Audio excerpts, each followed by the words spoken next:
Well, leading this morning, the Constitutional Court has dismissed the NPA and Shaun Abrahams' appeal with cause. The two parties had approached the court challenging a North Gauteng High Court fueling, which had declared Shaun Abrahams' appointment invalid. In a scathing judgment earlier on today, Justice Muyiseli Madlanga upheld the ruling, saying former President Jacob Zuma abused his position when appointing Abrahams. He also likened the multi-million rand golden handshake Zuma gave to ousted NPA boss Mxolisi Nxasana to be a bribe. Nxasana did not escape the Constitutional Court's whip. He has been ordered to pay 10 million rand out of the 17 million rand the former president had offered him as a golden handshake. Well, Justice Madlanga says Nxasana acted in a manner that undermines the role of the National Directorate of Public Prosecutions by showing willingness to accept such an exorbitant amount of money. He has been ordered to pay back 10 million rand of that money. And then President Cyril Ramaphosa has been given 90 days to appoint a new National Director of Public Prosecutions. And now joining us live for more details on this is AfroWorldView reporter Natasha Perry, live at the Constitutional Court in Johannesburg. A very good morning to you, Natasha. Thank you so much for joining us.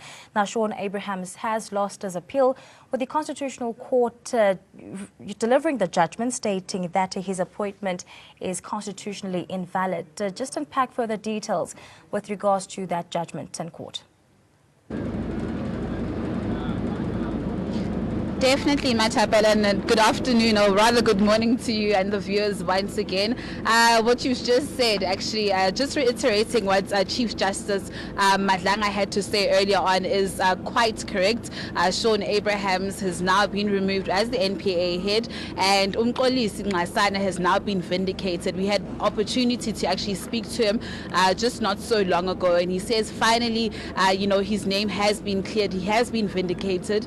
He did express somewhat of some disappointments, just saying that he hasn't been reinstated, as the National Director of Public, Prosecutions, but he is happy that, his name has been cleared, as of course this was just, a very, very, excruciating process over these past years, but he's actually expressing his gratitude. We also spoke to some civil society groups like Corruption Watch, I beg your pardon, COSAC, and they've also been reiterating the same sentiment, saying that indeed justice has truly been served. This really was a landmark case, in terms of, our justice system, and indeed Nxasana was vindicated. Corruption Watch, however, did express also, it's sadness, over Nxasana not being appointed, but really saying that he has been vindicated. I'm actually joined by the leader of COPE, Ntate Musalo, who's actually is a birthday boy today. It's his birthday, and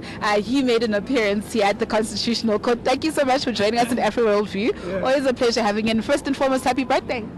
Thank you very much. So, what do you make out of this? Just COPE's reaction to the Constitutional Court's ruling. I beg your pardon for that. Well, we think that this judgment is not only landmark, it is a turning point in the constitutional rule in this country. I just want to say that as the Congress of the People, right from the beginning, we styled ourselves as constitutionalists, and we said we were forming COPE in defense of the Constitution. And we think today the judiciary, in passing this judgment, has underlined that there can be no running of affairs in this country without following the letter and spirit of the Constitution.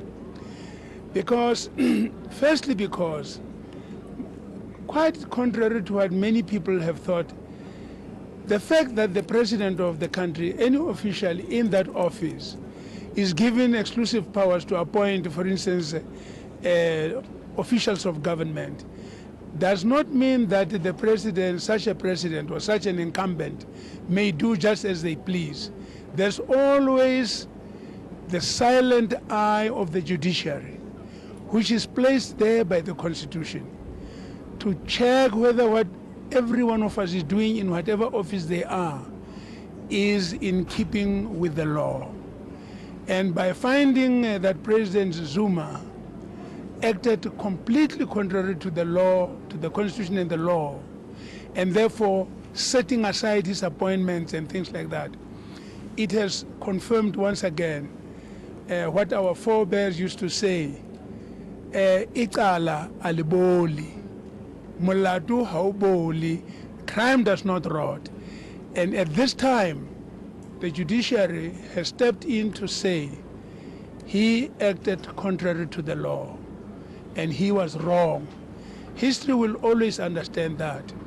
The second thing it has done has been to underline the fact that when people take oath of office, whether as heads of state, as members of legislatures, or as public officials, every time they take their oaths, they must think very carefully of the contents of what they are swearing allegiance to.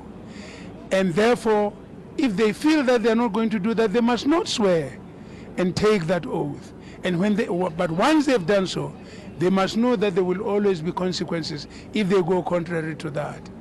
Thirdly, this judgment, and especially with regard to Mr. Nxasa, he fought a gallant fight to resist the temptation to fall in line with the pressures of corruption on him. Unfortunately, very late in his stay in that office, he succumbed and compromised himself by agreeing to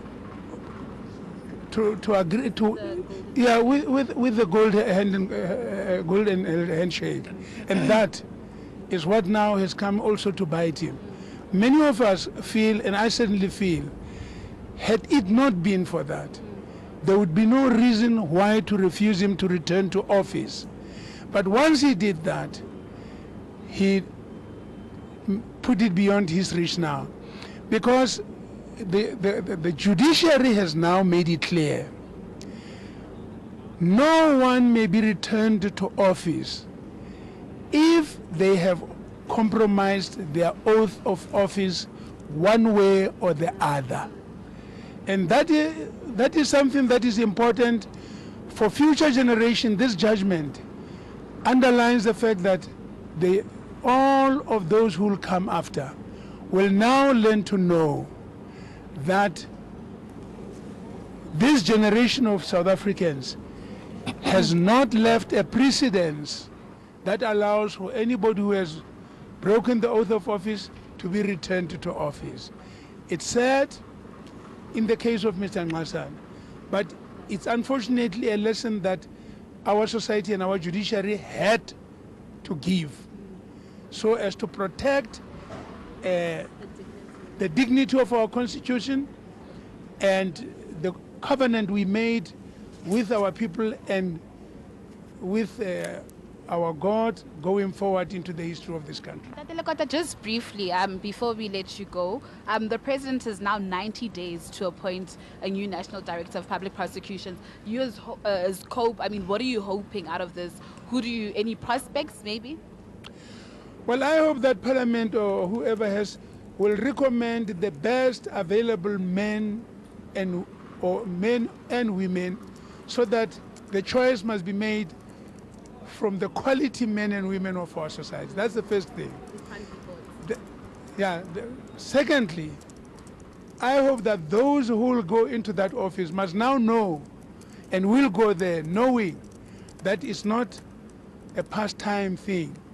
It's a task, a duty that for the duration of their stay in that office, we will expect 100% from them every day. Thank you so much. Thanks for your time. Once again, happy birthday from us at Afro Worldview. Thank you very much. Okay, thank you. Thanks, Ntate Lekota.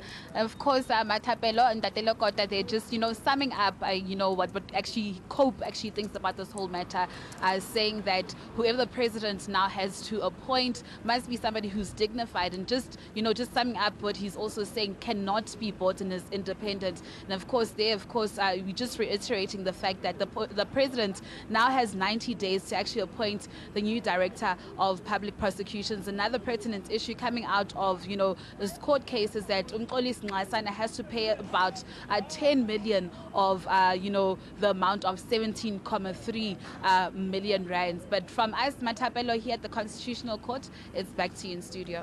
Well, Natasha, thank you so much for those details. Let's leave it there for now. More reactions coming in studio this morning with regards to that ruling made by the Constitutional Court.